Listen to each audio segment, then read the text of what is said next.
क्योंकि आपको नहीं पता, आप ओबियसली 99.9% पे डेथ उस पे चल रहे हो, तो नेक्स्ट पल का तो कोई भरोसा नहीं है जी। मांग रखेंगे ये जी।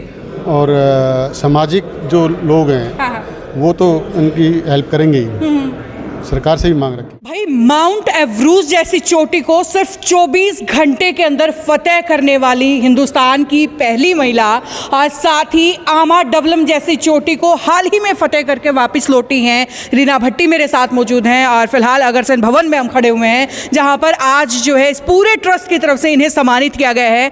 रीना, एक बहुत मुश्किल सफ़र से आप लौटी हैं, सबसे पहले बधाई आपको। Thank you. और मुझे बताइए सफ़र कैसा रहा, कितना आसान कितना मुश्किल रहा, मुश्किलें खास तौर से क्या रही आपके सामने?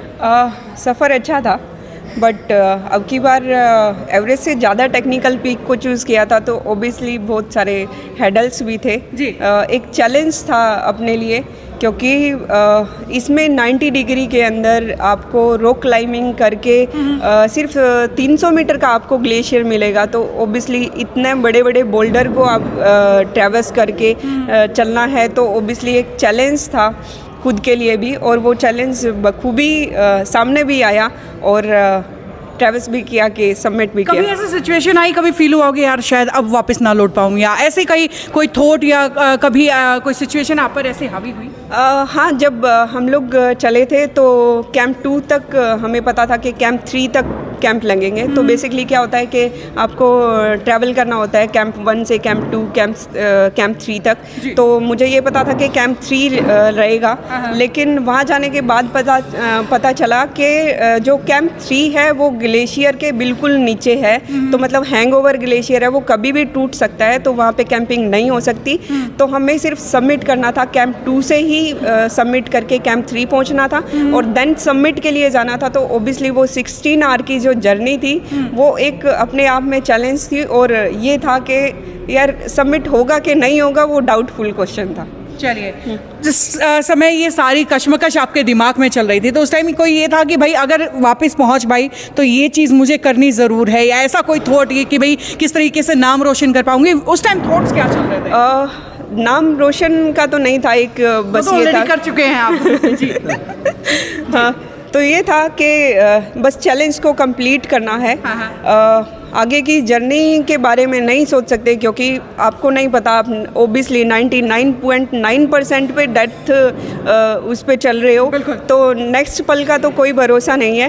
बट आने के बाद में जो अग्रवाल समाज से और अग्रसेन भवन से जो प्यार मिलता है ना, वो सच में मतलब ऐसे लगता है कि यार कि सच में कुछ करके आई है, तो ऐसा हो रहा है। चलिए, आपके पास वापस लौटूंगी, अंजनी जी से बातचीत कर लेते हैं, अग्रसेन भवन में फिलहाल हैं और पूरी ट्रस्ट ही है, लेकिन अंजनी जी सबसे पहला सवाल आपसे कि आई बार आप बोल रहे हैं कि इस तरीके से इन्हें सम्मानित करते हैं, और एक हमारे हरियाणा की बेटी इतना नाम जब रोशन करके आती है तो कैसा लगता है? नहीं, हरियाणा की बेटी, हिसार की बेटी बिल्कुल हरियाणा में नाम करे और हरियाणा की बेटी इंडिया में नाम करे, उससे अच्छा तो कुछ भी नहीं लगता जी।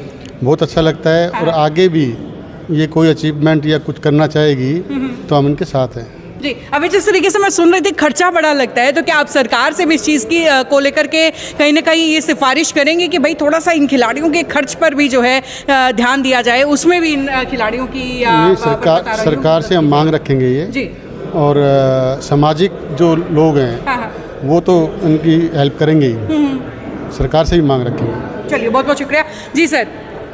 रीना भट्टी आज वापस लौटी हैं, आप सबने मिलकर के सम्मानित किया है, कैसा आज लग रहा है, क्या कहना चाहेंगे इनकी इस कामयाबी को लेकर? ये एक अद्भुत चमत्कार हुआ है कि एक किस्म से, और नाम इतना ज़्यादा हुआ है आप सोच भी नहीं सकते, और गवर्नमेंट भी इसका ख्याल रखेगी। ये बात नहीं है कि अग्रवाल समाज ने जो किया है ना, आइए आप न्यूज़ दोगे ना, तो गवर्नमेंट भी इसमें सोचेगी क्या होगा ये जी, सुनो ना, उसको भी सोचना पड़ेगा। एक कदम जो है अग्रवाल समाज ने उठाया है, तो दूसरे समाज भी इससे आगे आएंगे, और कहीं ना कहीं सरकार को भी जो है इस चीज़ पर सोचना पड़ेगा कि ऐसे ऐसे जो माउंटेनियर हैं उनकी मदद की जाए। वैसे आगे का क्या कुछ टारगेट आपने रखा हुआ है? और उससे पहले ये सवाल का जवाब दीजिए कि इस तरीके से जब आपको सम्मानित किया जाता है अग्रवाल समाज की तरफ से, अग्रसेन भवन में आपको आज बुला करके सम्मानित किया गया है, कितना हौसला बढ़ता है आने वाले समय के लिए?